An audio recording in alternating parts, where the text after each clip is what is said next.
Hi everyone, welcome back to the second video in this series of Carmen, as we dive into the opera and explore its themes, traditions, and history, and so much more. Last time we spoke about sort of the origins of the opera, how it came to be, but now we're going to dive into the music itself to give you a deeper understanding of exactly what to listen for when you come see a production of Carmen in November. But before we even get to the music, what's really interesting is that this opera has many identities musically. Bizet, we know, had a true goal of trying to express a lot of Spanish customs and musical traditions within the opera, as did the librettists. The librettists also wanted to create this really amazing collection of Spanish customs and the Roma people customs as well.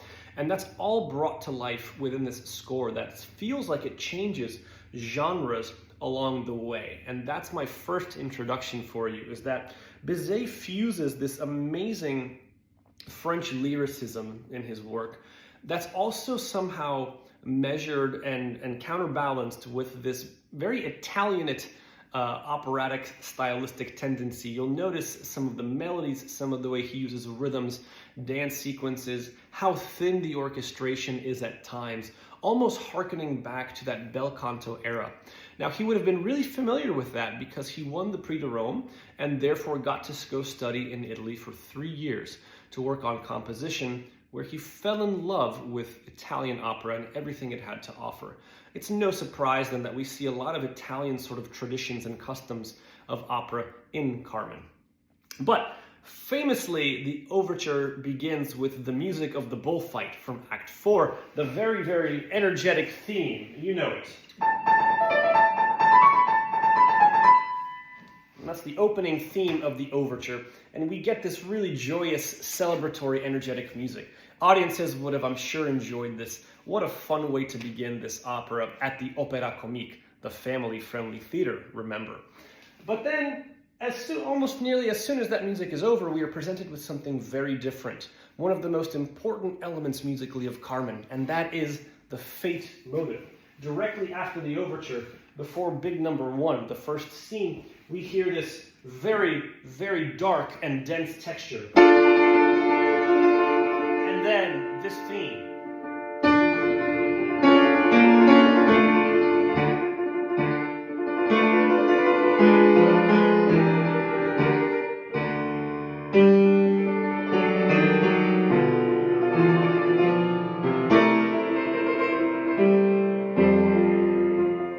And so on and so forth.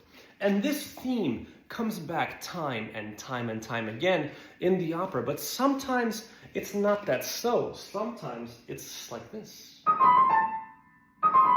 Sometimes it's in the highest registration, sometimes it's in the lowest.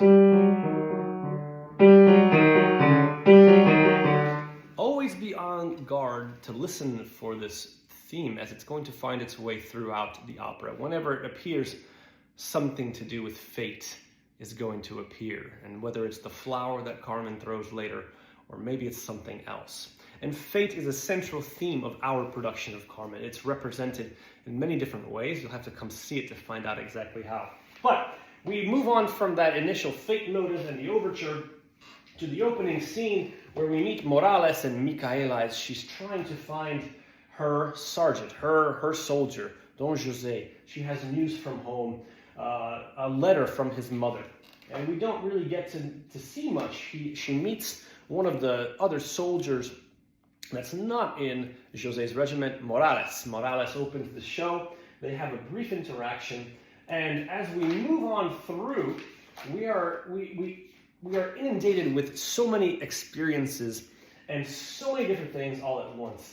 And not only do we have the opening introduction of Morales and Micaela and this placement of this exotic locale of Seville.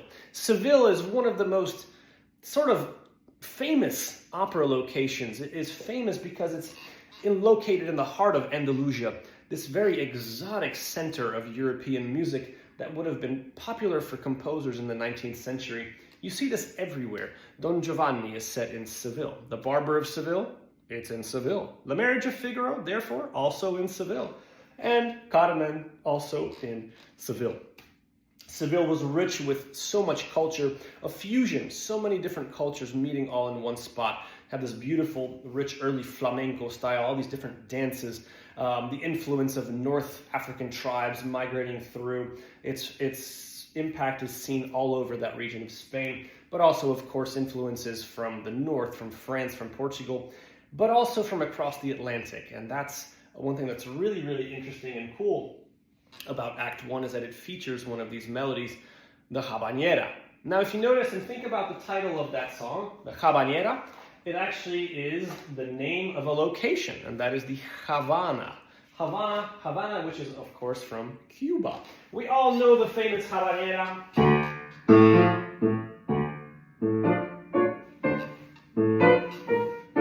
But it's famous for this rhythm. Known as the Havanese rhythm, which comes to us from Havana, Cuba. Interestingly enough, we all know this amazing piece of music. L'amour est un oiseau rebelle. Love is but a rebellious bird, if you will.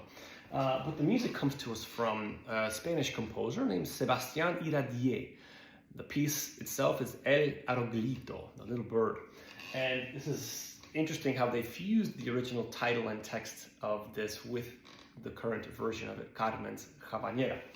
Now, it can be portrayed in a number of ways, but in this scene, this is where we first get to meet Carmen. She finally makes her entrance. After Micaela Morales have their moment, we introduce the chorus, the children's chorus. The entire cast seemingly is on stage, except for many of the actual soloists, but we are inundated with experiences, different things thrown at us, and then Carmen takes the stage and swoops in and steals José's heart. Tune in next time to learn a bit more about how she does that.